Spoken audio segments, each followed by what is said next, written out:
I grew up in New Jersey. I think at a pretty early age, I figured out that New Jersey's gray a lot. And when long stretches of gray would set in, I got depressed.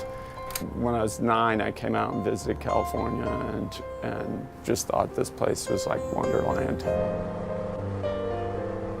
Since then, people figured out that that's what seasonal affective disorder is. And in the last decade or so, they figured out the mechanism of seasonal affective disorder, which is vitamin D levels drop, because you're not getting any sun exposure.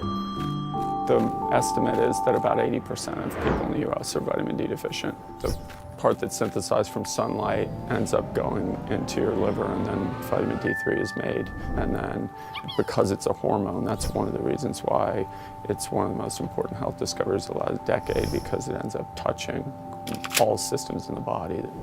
There's cardiovascular effects, mood regulation effects, reduced risk of multiple sclerosis.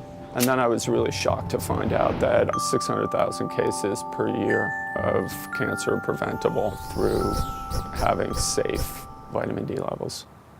I think the future of health is everybody having something you can carry around that takes your specific factors into account and puts something in your pocket.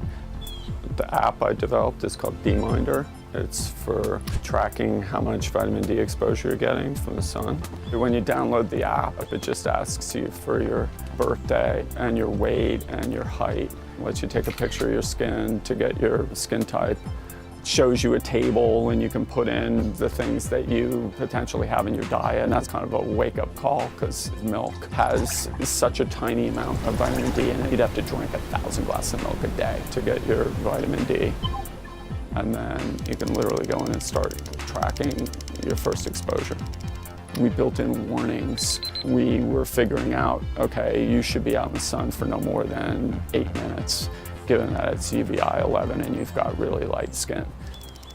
That's kind of the core idea of the app is, and give people the tools so they can figure out how to get the safe amount of D.